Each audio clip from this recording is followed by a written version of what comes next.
Fantastic.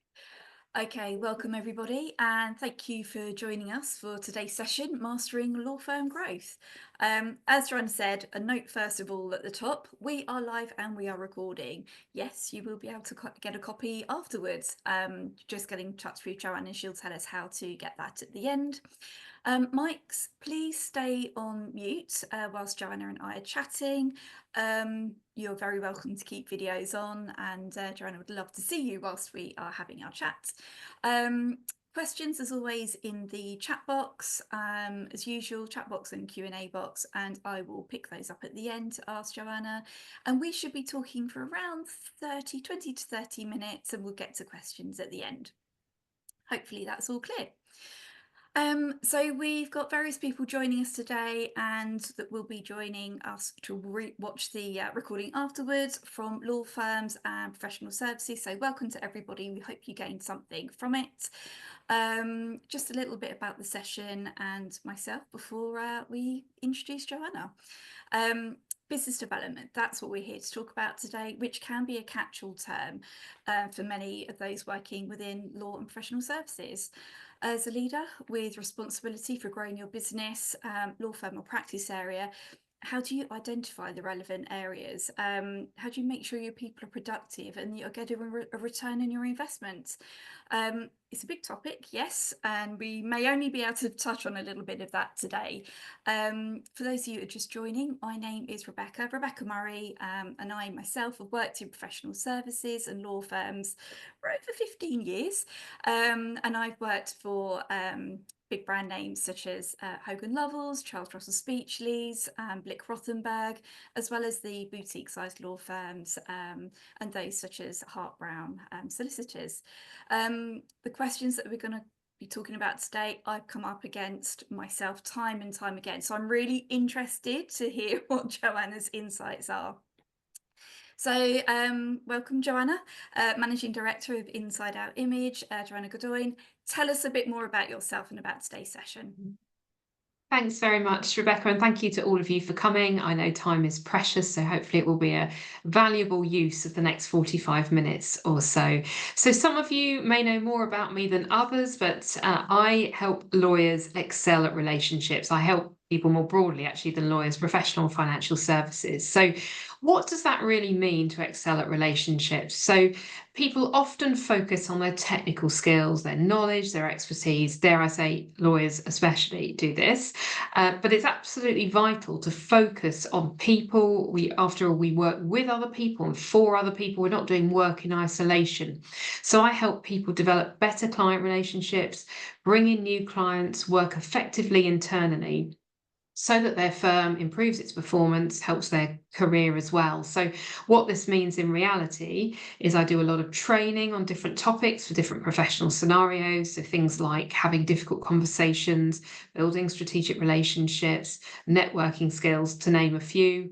I also do some work with individuals. I've worked with quite a lot of individual lawyers, and I speak at events. So nice varied life for me, doing all of those things. And a very specialist area that we're focusing on today is my business development accelerator program, where I help mid-sized law firms grow their revenue by developing the all-important business development culture. And that's what we're going to dig into today to help hopefully unpack that a bit more for you and give you some thoughts for your firm and what you could take away and implement and consider. Fantastic. So a lot to cover, like we said. And I did start by saying that business development can be a catch-all term for those of us in law. Tell us about your business development experience and the benefits of business development to law firms. Yeah, business development is a big term and people do define it a little differently sometimes, but fundamentally it's about bringing business in. Doing that proactively is really important for firms who want to grow their revenue, because if they're not having a clear plan for that, strategy and a plan, it won't really happen. And of course, there are a lot of firms out there who have got a viable firm going, they've got viable business, but maybe that's based on inbound inquiries predominantly, hopefully repeat work if they're doing a great job. Although, admittedly, repeat can be hard in legal. It's a bit easier in something like accountancy, depending on the type of accountancy you're doing. But there's a limit to some legal work, how repeat it really is. But you would hope you're getting referrals and bringing in more business that way.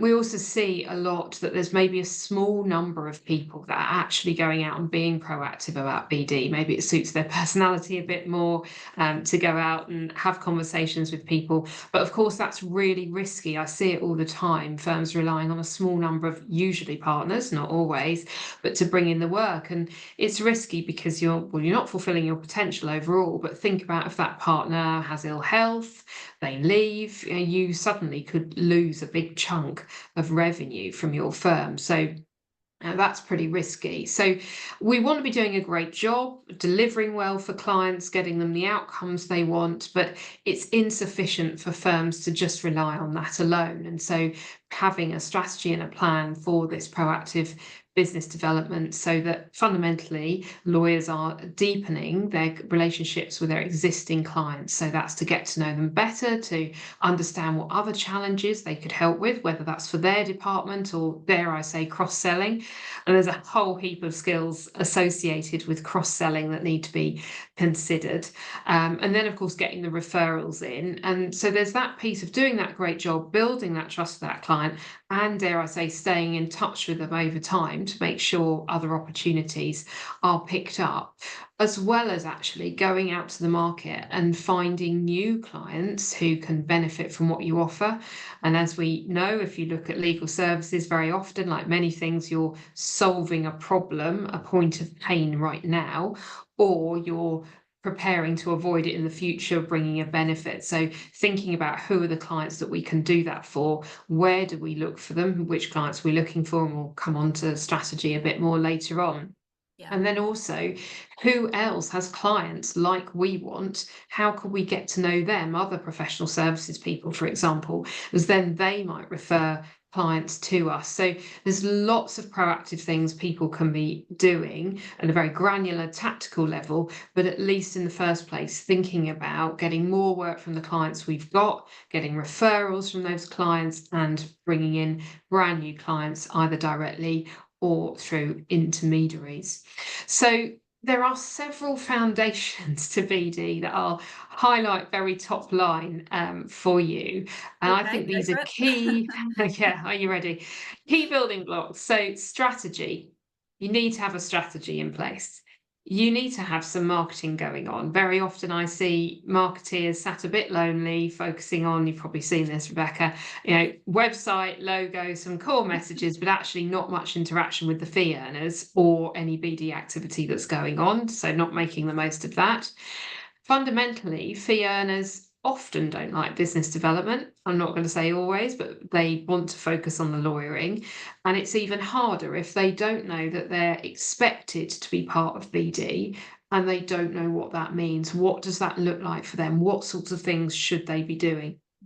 So those are the key blocks. And then on top of that, you've got to think about how do we embed BD? So imagine you work on all of those. You've then got to make sure it's integrated, because if you do all that work and then there's no accountability, it's not taken account of in other parts of business as usual, it won't carry on and won't be sustainable. So what I mean here is BD talked about? Is it talked about in team meetings? Is it talked about in appraisals? Is it considered in recruitment questions?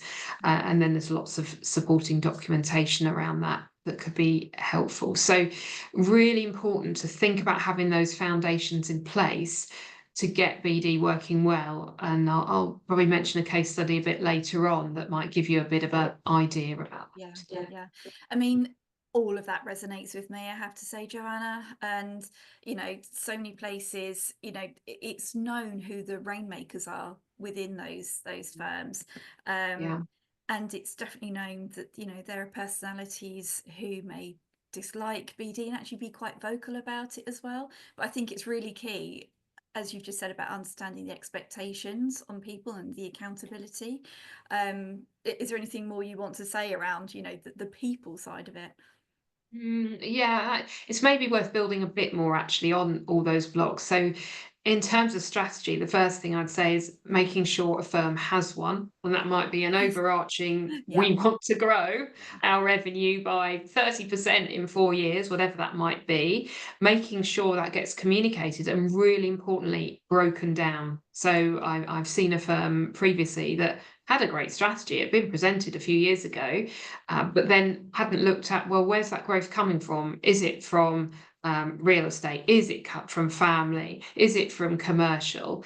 And you've got to make that real for people. Otherwise, it's a big, lofty goal without a path to reach it. So, really important to have that in place and broken down well enough.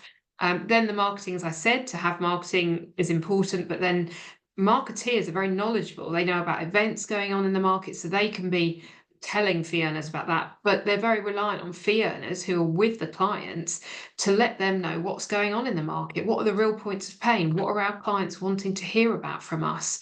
So that needs to be a really engaged, interactive process with marketing that should absolutely be working together, fee earners and marketing on that. Hear, And hear. then yeah, this is the marketeer. And then people, as you said, making sure they're clear, they're expected to contribute to BD and why. Who is doing it? If it's not the fee earners, well, people often think it's the responsibility of the partners and they usually lead. But the more you can get other people doing it, so the more junior levels, the earlier they can start, the more usual it will be to do that, to learn the skills they need. But you do have to set out what sorts of things should they be doing. And in the past, I've built a competency framework around BD for clients to set out, well, when you're a paralegal, you could be doing these things. When you're an associate, you could be doing these things and different responsibilities for different levels. And then building on that and giving people the skills they need so they can actually do those things. So whether that's someone quite likes the idea of writing articles, but they need a bit of help to look at how would I do that? How do I think about that? Because in my experience, often what I find a lot of people in professional services, when they come to write an article for a website or that they're going to link to perhaps off social media, they're almost overthinking it and Yeah. thinking Oh, they're yes. writing an academic paper and they're scared of getting that really wrong. Well, Yeah. that's not the position we're looking for. So giving people that help, but making sure they're not going to networking events and just staying with others from their firm, which I see all the time, that they've actually got the skills they need to navigate these business development activities. Otherwise, again, it won't happen. So those things really important to get in place well, and then that embedding that I talked about. I mean, that all sounds amazing, but I'm going to challenge you here. I mean, in my experience, there are so many barriers to overcome. First, how do Mm. you get around the fee earning hours? And there are so many opportunities out there. How do we Mm. identify the right ones and the right people? So, yeah, it all Yeah. sounds What do you fantastic, do? but how? There are masses of barriers, you are right, and I come across them all the time. I mean, you mentioned the chargeable time. Yeah. I think if a firm is really serious about growing its revenue, and whether that's it wants to grow to stay as a standalone firm, or it wants to grow to be bought by another larger firm, or for whatever reason, but it wants to grow, you have to realize people do need to put some time to BD. So if your chargeable expectation was X, you might need to amend that slightly and make sure people are given the responsibility, freedom, and time to do BD activity. But of course, it should be clear what that contribution should be. Otherwise, it might not be well used, not for any negative reason, just because people don't know. I know a firm I worked with recently, they didn't have on their timesheets BD as a possible option, for example. Okay. So that's a really simple change, right? So getting people to feel that BD is appreciated in their firm and that they have the freedom to do that, obviously in a responsible way, balancing with chargeable work. So that's vital because I see all the time, as I've said, not enough people contributing to it. There is a big issue when business is going well, people don't make time for BD, and that's when you can end up with this lumpy revenue. So ideally, you want to have some BD going on all the time. I know about this in my own business. I work on my own, and I have to continually make sure I'm doing some of that. I could spend all day delivering for clients, preparing for clients, talking to them, but I also need to be doing that. And so making time for that and coming up with that clear strategy so you know what to focus time and money on. And what sort of clients are we looking for? Where are we going to find them? Testing things, and so you don't end up wasting lots of money. But sitting down, having that strategic plan is important to base that on, and finding out over time what activities work really well. Lawyers don't like non-lawyering activities, as I said, so it's making it clear it is a part of being a lawyer, actually. It's not separate, and the more senior you get, the more expectation there is. And Yeah. what I do see happening with some lawyers is they don't get promoted because they've not contributed enough to BD and other activities that are about running the firm. So they're going to struggle to reach that partner level, even though there's another challenge there at the moment with people wanting to be partners. We won't go on that tangent. Or Yeah. people get promoted to a level where there is a BD expectation, but they've never had to do it and they don't really know where to start. So the earlier we can get people thinking about this, the better. Yeah. I That fully they're the agree firms that will get ahead. with everything you said. And I do think that, those honest conversations within the business will make a complete difference in understanding where you are right now and where you want to get to, Yeah, with your people. yeah. I mean, Getting people on board with that, they yeah, have to want to do it that's part of clearly. the challenge, right?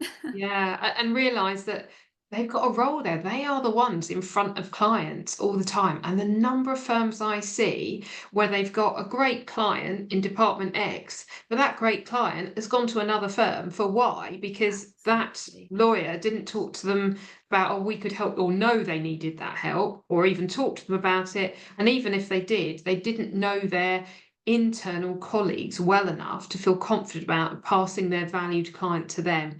And that really wants to make me cry because we need to be knowing our clients better and how we can help them. That's a key part of BD. Yeah, I have to say that's a massive challenge, that I've come up with all my peers across, business development for professional services firms as well. So yeah, I think that's a really key one, knowing each other within our business. Mm, Um, I mean, in absolutely. terms of people, it sounds, we know, we kind of recognise that our people need to be doing more. Um, and it sounds like anyone could give it a go, but what is the difference between success and failure? How can we make sure people understand the difference? Mm. It's those foundations and realizing it's a long game. Okay. Yeah. It is a journey. You're not going to start this work and You grow said the your word, it's business a journey. instantly. Yeah. Yeah, it's a It's journey. a journey. And I know I did some work with a firm end of last year, early this year. Great firm, really good business, lovely people, genuinely lovely people. And I can see why their clients like them. And went in and they wanted to get more people involved in BD. That was my brief. So worked on building a framework, those expectations. But what I then found in going to train that in is despite some of the things we talked about, there wasn't that strategy in place that had been broken down. They did have a strategy, but it hadn't been broken down and explained to people what does this mean for this department.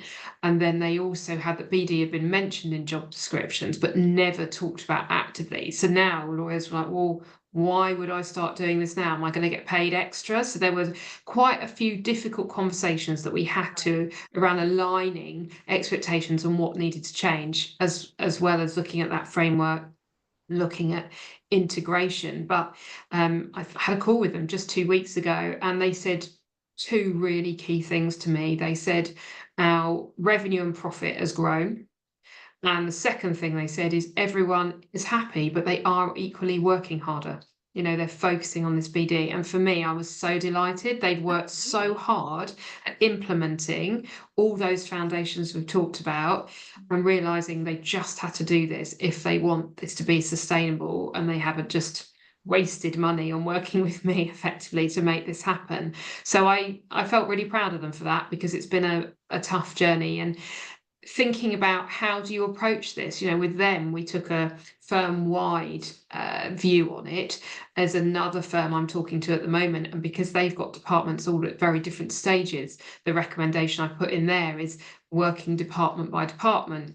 Right. I won't go into the detail of that in case anyone can recognise what firm it is, but so it for me, it's important that I look at what are the challenges, where are they at, and understand that really well to come up with the right way forward. But I would say from their perspective, it's really about thinking this is a bit of a journey. We can't expect to see results tomorrow. And equally, firms that think they're quite good at BD, and there are lots of firms and individual lawyers indeed that are really good at BD, but saying that there are always things we could do better. So I met a lawyer a while ago, and he actually works for quite a small law firm, and he was great at networking. Quite unusually great. I watched him navigate the room, and he was really good to talk to. Those rare He people. Yeah, interestingly, he'd had other careers. He'd come to the law late, but when you looked at his LinkedIn profile, there was just nothing there, and that's a really simple win. Though it was very basic. Yeah. So most people can improve. Most people don't make the most of staying in touch with clients, great clients, and you can make that as casual as you want. Just wanted to check in with you. How are Yeah. things going? Doesn't have to be taking them for a big lunch all the time. Making it clear, we can help you further if you want.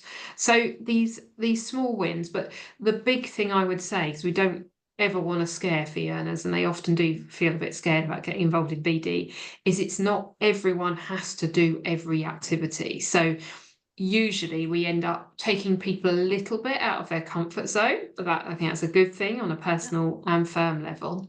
Um, but we do want to be building on people's strengths. So I know one firm I was talking to, someone said, "Oh, I love writing articles. Yeah, I can pull something together in about an hour." Someone else was like, "Oh no, it takes me all day." Well, then that's not a good use of time. So it's working out how do we use people's strengths, what they enjoy, and so they can support BD in a way that suits them and their firm.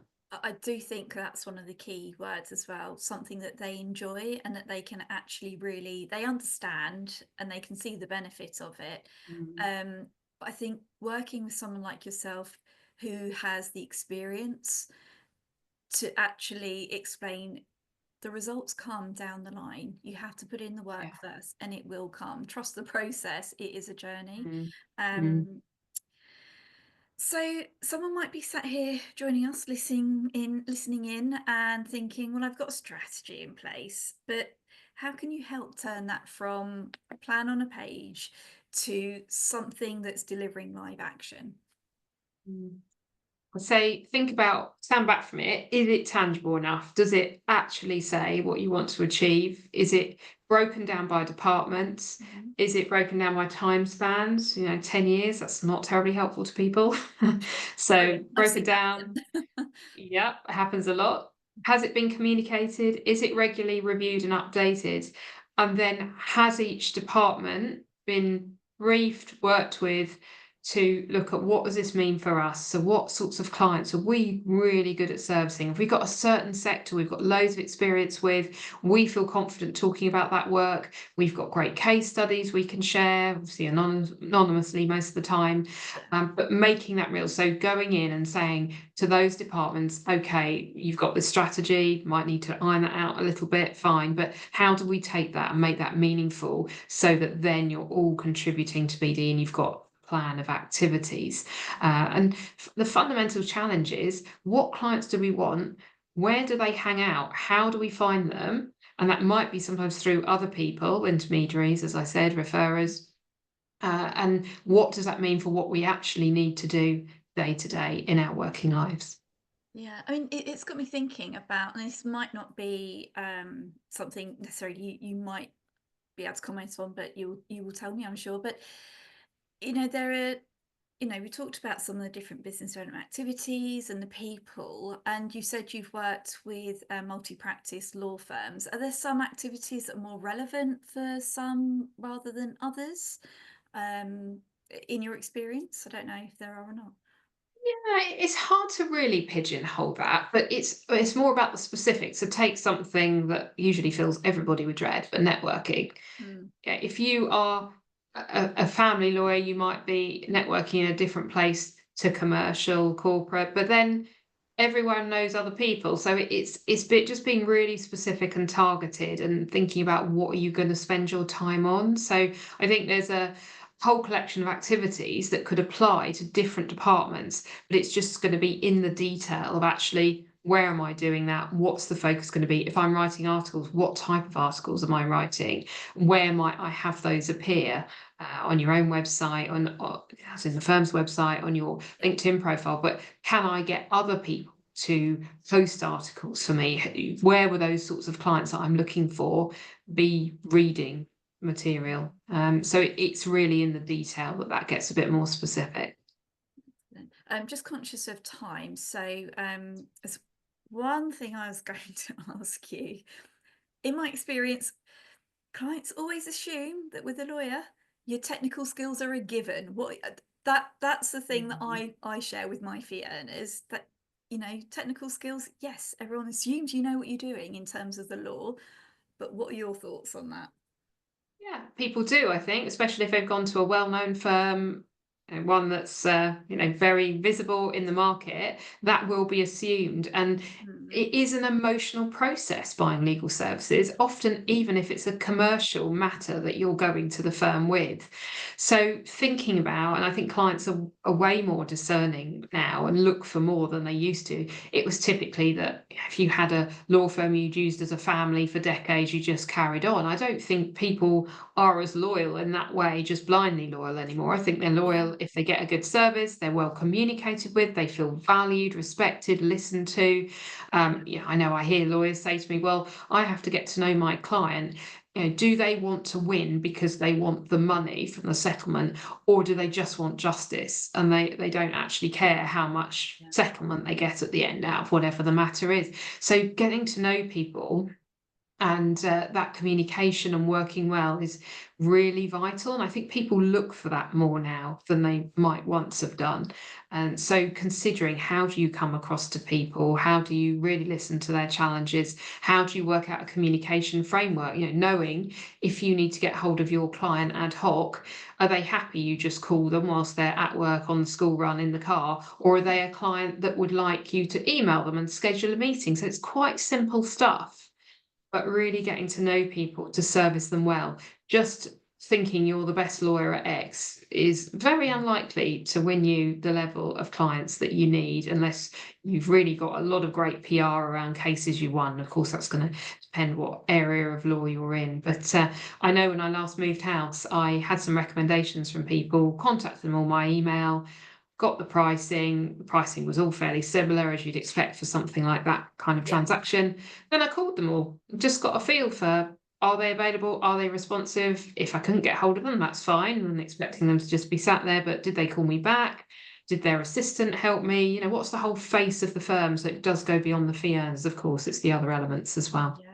And So I think that that's something that's come up time and time again with me. Like, people are like, what's your experience as a client? People want to know, and it's yeah. great that they don't necessarily assume. Um, Mm. I think we've covered so much, we could go into a lot more Yeah, detail there's a and go lot. down rabbit holes And on a lot of these things well, as well. there's a lot. I mean, I've talked today about proactive BD. There's a lot around handling inquiries, and there's a business I'm talking Yeah. to at the moment. They do a lot of measuring of how well firms deal with inquiries, and the stats are shocking. How many inquiries don't get picked up? How many don't get? They have an initial call, then no follow up. So much business left on the table, and this business does client listening programs as well, and there is just so much lost opportunity. So I think I've talked about proactive today. There's the inbound Yeah. piece as well, an existing client, and getting that feedback and making sure clients are happy, they would recommend you, and they would come back. Yeah. Yes, I applaud everything you've just said. It's absolutely music to my ears. Just a reminder to the people who are with us, if you have any questions, to put them in the chat box or the question box. Joanna, for some reason I can't see that, so I'm going to ask you to have a look in just a moment. So if you can have a look through, I'm just going to speak to the guys on the call here and just say, I've really enjoyed chatting with you, and I can't wait for us to have a follow-up phone call, actually, because I've got a lot more questions for you, which I'm hoping people watching will do as well. I also thoroughly recommend reading your book, which I really enjoyed, and your blog covers so much on your website. Um, So yeah, just cover off potentially whilst you're looking at the questions. How can people get in touch with you afterwards? Well, you've got my email address from what I've sent out today. No one's put any questions in so far. So Okay. there's actually not lots of people live. There are 8 of Okay. us. So if you do want to speak a question rather than type it in, I know that can sometimes feel a bit odd. You're very welcome to do that because it might be easier in this small group. So Joanna, I'll So hand over to you. So to finish up and see if anybody wants to come up and ask any questions then. Thank you. yeah, great. So do ask your questions now. If you'd like to talk to me as a follow-up, that's absolutely welcome as well. I'd be delighted to just talk to you about your more specific challenges, what you're seeing in your firm. That's always interesting for me to hear as well. Um, there is something that is literally launching now as I share this. This is today. I've been working on it for a few months. It's an indicator to help show you what you might need to focus on most in your firm. If you're not sure from those pillars I've talked about today, you can just scan this QR code and that will take you to a really simple few questions, should take no more than 5 minutes, and then you'll get a report back automatically to help you look at what you need to focus on. There's a short video for me there that will come through to you. And then if you want to, after you've read that as well, you could talk to me more specifically about what that report showed you. If you're not really sure at this point in time, which areas you personally as a firm might need to focus on. So hopefully you've had a chance to scan that. I will also send a link out in an email as well.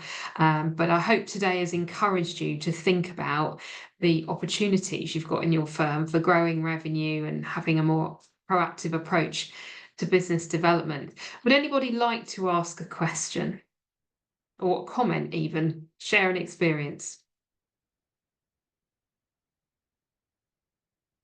I know it can often feel a bit put on the spot in this circumstance, but thank you very much to all of you for joining. And if you do have an individual question, you know how to get hold of me by email. And I'll be sending the recording out. It may be today or it may be on Monday. It often takes a little bit of time for Zoom to take it on board and for me to be able to download it. So it might be on Monday, but wish you all a good weekend if you're listening to this live, and hope to speak to you again in the coming weeks. Thank you very much, Rebecca.